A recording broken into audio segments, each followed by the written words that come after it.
Muy buenas tardes, ¿cómo están? Después de mucho tiempo, volvemos a compartir juntos, ya nos conocemos, por tanto ya vamos a continuar nada más, ¿verdad? Le doy infinitos agradecimientos al país Freddy que me ha reemplazado durante todos estos tiempos y desarrollando el tema de la religiosidad popular, ¿verdad? Que es propiamente de él. Por tanto, a ustedes también mi agradecimiento porque manifestaron su respeto y al igual que a mí, ¿verdad? Entonces, de la misma manera vamos a seguir con respeto mutuo y vamos a seguir compartiendo contenidos, ¿verdad? Que nos falta para terminar, ¿verdad? Entonces, en este sentido, quisiera yo continuar con ustedes acerca de este tema de la conducta grupal, ¿verdad? Que es diferente que la conducta social de que estábamos hablando en el primer capítulo. Y simplemente decirle acerca de la conducta grupal, ¿verdad? Haciendo relación con el primer tema que hemos desarrollado. ¿Se acuerdan ustedes cuando hemos dicho que el hombre es un ser social? No nació para estar solo, para vivir solo. Que el hombre es un ser que necesita de otro, que no puede realizarse en forma solitaria, aunque exista una gracia que recibe las personas para vivir en soledad, pero los que tienen vocación únicamente de vivir en claustro. Sin embargo, la otra persona, es una necesidad de nuestra vida. Además de eso, también habíamos dicho que no, que nosotros no podemos realizarnos sin el otro y que eso modifica nuestra conducta. La presencia del otro modifica nuestra conducta. Que no podemos estar de una manera así como estamos en forma solitaria cuando alguien está. No podemos estar de cualquier forma cuando estamos en la clase, cuando alguien nos observa. A lo mejor detrás de esta pantalla, si hacemos una clase sincrónica, ustedes pueden apagar simplemente pueden apagar su micrófono, pueden apagar a lo mejor su cámara, ¿verdad? Y pueden estar haciendo cualquier otra cosa y me están escuchando. Sin embargo, cuando ustedes están en presencia mía, o cuando ustedes tienen su micrófono abierto, cuando tienen su cámara abierta, entonces no pueden tener un comportamiento como ustedes quieran, sino el otro modifica tu conducta. La otra persona modifica tu conducta.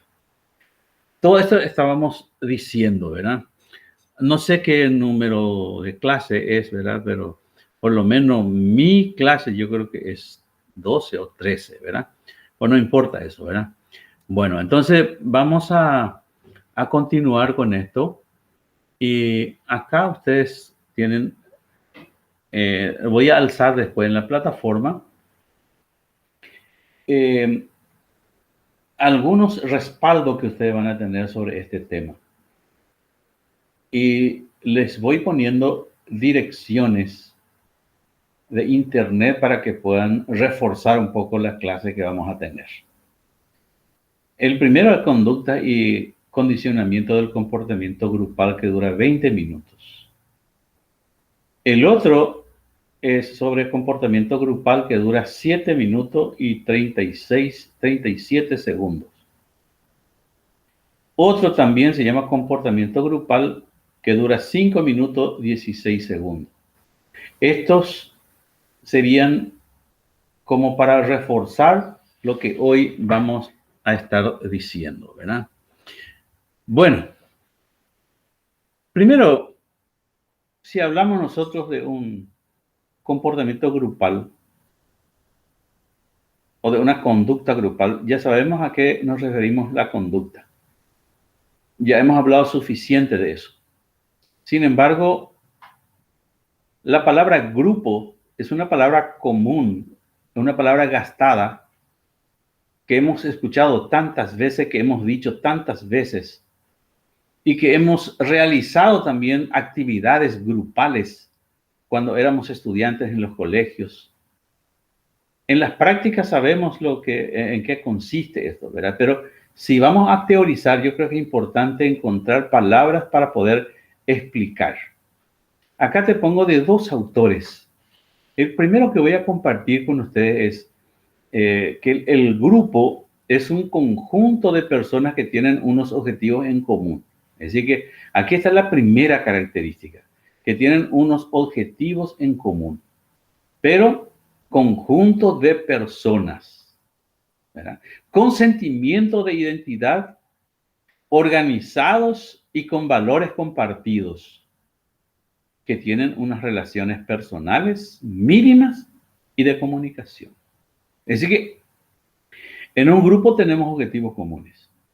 Somos muchos, pero no especifica desde cuántas personas se puede llamar grupos. Este autor, ¿verdad? No especifica. Sin embargo, hay otro autor que especifica, que dice que un grupo es la unión de dos o más personas que incorporan su esfuerzo trabajando coordinadamente, es decir, interactúan, ¿verdad? Para cumplir una serie de metas que son comunes. Así que unos objetivos que son comunes. Uno puede decir, ¿en cuánto tiempo vamos a lograr esto? Entonces, una meta. Entonces, una conducta esperada, estamos hablando de objetivo. Entonces, tenemos acá un concepto o dos conceptos del grupo que es importante manejar, ¿verdad? Es decir, que se puede entonces, a partir de dos, ya podemos llamar grupos. Pero tiene ciertas exigencias, tiene ciertas características que debe reunir, ¿verdad? Bueno, es en cuanto al concepto del grupo. Me gustaría ahora ver una clasificación que se ha hecho. Existen varias clasificaciones sobre grupos, es decir, para hablar de tipos de grupos. Pero lo más común que existen es esto, ¿verdad? Que existen dos tipos de grupos. Grupos formales y grupos informales. Y quiero que vayan tomando notas, porque voy a ir ejemplificando también. Soy un poco cuestión, ¿verdad? Cuando decimos grupos formales, ¿a qué nos referimos? Cuentan con el aval de la institución. Supongamos que nosotros estamos en una institución, en una empresa, en una organización, lo que sea, ¿verdad? Ya que son definidos, ¿verdad? Por la estructura de la institución, con funciones de trabajo designadas que establecen las tareas a realizar y tienen cómo lograr los objetivos organizacionales, ¿verdad? Es decir, que son grupos formales a quienes se les confía una tarea. Ese grupo tiene entonces objetivos comunes. Existen comunicación entre ellos. Por eso decíamos que debe reunir ciertas características. Además que el comportamiento que deben observar está establecido por las metas organizacionales, ¿verdad? Y lógicamente dirigida hacia ellas. Y los integrantes están obligados a ser parte de estos grupos y en ocasiones su trabajo es evaluado al menos parcialmente, ¿verdad? En función de la actividad del equipo al que pertenece. Ejemplo vamos a poner, ¿verdad? Ese es para aclarar mejor nomás, ¿verdad? Ejemplo de ello, por ejemplo, son los departamentos, áreas funcionales de una empresa, ¿verdad? Donde se reúnen trabajadores de una misma especialidad profesional, ayudando así a la organización a cubrir o a pretender a lograr por lo menos esos objetivos específicos en razón de su enfoque, ¿verdad? Que es la regla general. que puede ser financiero, puede ser mercadológico, puede ser productivo o de desarrollo humano. En nuestras instituciones, nosotros tenemos varios grupos dentro de la institución que los profesores, por ejemplo, están formando ante la exigencia de ANEAES y van formando y están trabajando los grupos en diferentes áreas, en diferentes áreas. Por lo tanto, son grupos formales, en donde se puede ver la aplicación de las características que debe tener cualquier grupo, ¿verdad? Bueno, veamos ahora los grupos informales. Bueno, ellos son alianzas que no están estructuradas formalmente por la institución o por la organización, ¿verdad? Surgen espontáneamente, ya sea por afinidad entre sus miembros en respuesta a la necesidad del contacto social, ¿verdad? Y quienes lo forman buscan alcanzar objetivos personales que les son comunes, ¿verdad? Y por lo general no están relacionados directamente con el trabajo. Como por ejemplo, tenemos los grupos de amigos que van a comer juntos, que realizan diversas actividades sociales fuera del horario de trabajo, fuera del horario de estudio, los equipos deportivos, los clubes culturales, etcétera, etcétera. Esos son grupos informales. Pero a pesar de todo, las características de los grupos comparten, por más de que sean grupos informales, porque persiguen también un mismo objetivo, en donde existe también la comunicación, etcétera, etcétera. Hay otros tipos también de grupo ya diseñado por otros autores. Y en este caso, podemos distinguir atendiendo a varios criterios, ¿verdad? Los siguientes grupos. Por ejemplo, a partir del objetivo, grupo formal, organizado con objetivo explícito, y grupo informal, objetivo implícito. A partir de la estructura, primero entonces a partir de los objetivos, que tú la distinguí grupo formal e informal. A partir de la estructura, ahí podemos diferenciar entre los grupos espontáneos y los grupos institucionalizados. Eso en cuanto a estructura. Y a partir de las influencias, los grupos pueden ser de permanencia y grupos de referencia. Atendiendo a su tamaño, los grupos pueden ser pequeños, el grupo puede ser mediano, los grupos pueden ser grupos grandes, ¿verdad? Entonces, en los grupos pequeños se da una relación directa y constante entre todos los miembros. Sin embargo, en un grupo mediano se da una relación directa solo espontánea. En los grupos grandes, sin embargo, se da la relación no directa. ¿Ok? Bueno, veamos un poco otros elementos que nos ayudan a conocer a qué tipo de grupo estamos trabajando, ¿verdad? Porque existen también los grupos los grupos anárquicos. Anarquía, ¿verdad? Segunda y por orden, ¿verdad? Entonces ya poseado, ya por ausencia general de normativa y requisitos formales, ¿verdad? Un ambiente informal, distendido, oscilaciones de número de miembros, ¿verdad? Ese es un grupo anárquico, así le llamamos. También tenemos otro grupo que se llama autocrítico. Aquí sí que la organización es férrea. Existen normativas escritas. Aquí existen disciplinas. Existe jerarquía que hay que respetar. Por eso es autocrítico. Y otro grupo, finalmente, el grupo democrático. Elabora aquí una normativa clara, aceptada por todos, fluidez de comunicación y posibilidad de cambio de la jerarquía.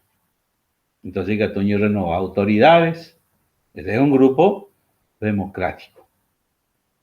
En este caso, ya estamos diciendo, ¿verdad?, que acá hay fluidez de comunicación, se elabora normativa entre todos Entonces, democráticamente, es un grupo democrático. Veamos un poco las ventajas e inconvenientes de los grupos. Vamos a hablar primeramente de las ventajas. Es que cuando existe un grupo, la información y los conocimientos más completos es más completo, ¿verdad? O son más completos, aunando capacidades de varios sujetos. El grupo informa. Los conocimientos son más completos porque hay más cabezas pensantes también, ¿verdad? Hay diversidad de enfoque, otra de las ventajas. Ñaño hindú pa entero, permite una visión heterogénea, de diferente visión, de Arcoabe, o explicar de Beisha, otro Alaya. Entonces, es más heterogénea y más amplia frente a la resolución del problema. Se presenta un problema, hay más cabeza pensante. Otra de las ventajas también que son medios para generar nuevas ideas y soluciones creativas a problemas complejos. Entonces, el grupo. El grupo ayuda. Permite también afrontar con mayor éxito tareas complejas e interdependientes. Ahí nos ayudamos todos. Visión amplia, visión crítica. Por lo tanto, es una ventaja enorme participar en un grupo o estar en un grupo. Otra de las ventajas también es la aceptación y apoyo a las soluciones por los miembros como resultado de su participación en el proceso de toma de decisiones, ¿verdad? Y finalmente podemos mencionar como ventajas, por más que existan más, este autor Bolano presenta esto, ¿verdad? La legitimidad de las decisiones tomadas frente a la arbitrariedad de las decisiones individuales. Las decisiones individuales, pues, no tiene tanto peso como el que tiene las decisiones grupales, porque ahí ya se ha asimilado, se ha analizado, se ha discutido, y esto es lo que más conviene. Por tanto, activar en grupo es demasiado importante. También los inconvenientes, vamos a mencionar también los inconvenientes. Los inconvenientes, si vos vas a decidir solo, pues es la cuestión. Pues ¿cómo? No se pierde tiempo. Entonces acá los inconvenientes es la lentitud. El trabajo de grupo ahora requiere más tiempo. Otro de los inconvenientes, el conformismo y reducción de juicios críticos, derivado del deseo de pertenecer al grupo, evitando expresar ideas opuestas para no ser excluido. De enderecer contrariamente a lo que todos están diciendo, porque no iba y 6 en 10 juegos. Te lleva la corriente. Entonces, es un inconveniente, sobre todo cuando las personas no tienen una personalidad formada y no impone, o no es imponer, sino que no pone frente a los demás su forma de pensar, por miedo, ¿verdad? Bueno, otro, el control y la manipulación del propio grupo y de sus recursos por parte de unos pocos. Hay que atestar y pues, ¿verdad?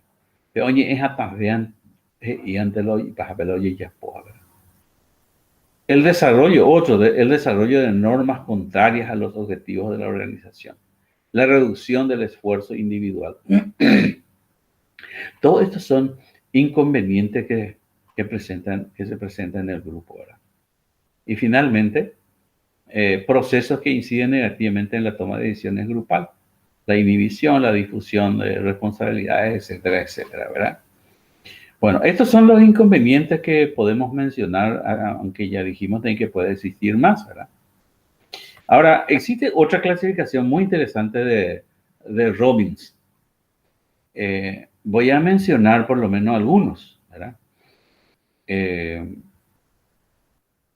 realidad son 4, ¿verdad? 4 tipos de grupos de Robbins. Yandego al principio ya es en el colegio solamente de 2. Después hay otra forma también que según su dirección, según su objetivo, según esto que aquello era.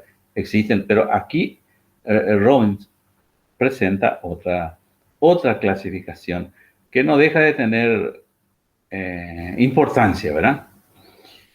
Y la mayoría de los autores considera que solamente existen 2 tipos de grupos, la mayoría, formales e informales. Sin embargo, Robbins propone una clasificación más amplia que subdivide a los formales en grupos de mando y de mando y de trabajo. Y a su vez los informales son individuos en grupos de interés y de amistad. Bueno, vamos a analizar un poco cada uno de ellos rápidamente. Porque el tiempo va corriendo rápidamente. Bueno, grupo de mando, grupos de mando. Ya hoy mantiene PPTI la mandada a la no mandaya. Entonces está formado por un jefe y sus subordinados inmediatos. Lo podemos apreciar claramente en un organigrama, por ejemplo, donde el director general forma un grupo de mando con sus gerentes de área. Así que existen diferentes áreas, pero acá manda. Quienes por su parte integran sus propios grupos junto con sus colaboradores directos, ¿verdad? Es decir, que el jefe general, está el jefe general, que están los subjefes, y cada subjefe tiene otra vez sus grupos a quien les manda. Habitualmente, ¿verdad? En un grupo de mando existe afinidad técnica profesional entre sus miembros. Y si hombre, te aglutinar envié la iba a cueste en esa área. A área, pero tú iba a cueste o área, ¿verdad? Todo esto que estoy diciendo, ustedes pueden encontrar en el libro de Robin Stephen, se llama Comportamiento Organizacional. Se publicó en México en el año 1999. Bueno, esa es mi fuente, ¿verdad? Este grupo de mando. Entonces, o manda a quién se le manda. Hay otros grupos que se llama grupo de trabajo. Grupo de trabajo. Los miembros de este equipo son reunidos por la organización o por la institución, ¿verdad? Con el fin de realizar una actividad específica o para resolver un problema que les incumbe a todos y al terminar su labor pueden ser desintegrados. Así que el trabajo de grupo es más bien, es del momento, es de acuerdo a la necesidad, no permanece en el tiempo. Y a eso le llamamos entonces grupos de trabajo. Objetivo logrado, ya se hizo todo lo que se tiene que hacer y se desintegra. Bueno, ese el segundo. El primero, ¿cuál fue? Grupos de mando. El segundo es grupo de trabajo. Y veamos ahora el tercero. Grupos de interés, así se llama. Se forman de manera espontánea por los trabajadores cuando buscan libre afiliación, ¿verdad? Es la facultad de resolver un problema laboral que les atañe a todos. En este caso, ¿verdad? Los trabajadores buscan un objetivo de asociarse al sindicato que más relacionado, ¿verdad? Está con el trabajo, pero generalmente les convenga, ¿verdad? En contraposición y va asociado a sus intereses personales. Por ejemplo, que al corporativismo, donde una central sindical controla todos los bajos condiciones de libre afiliación, en este caso es el sindicato.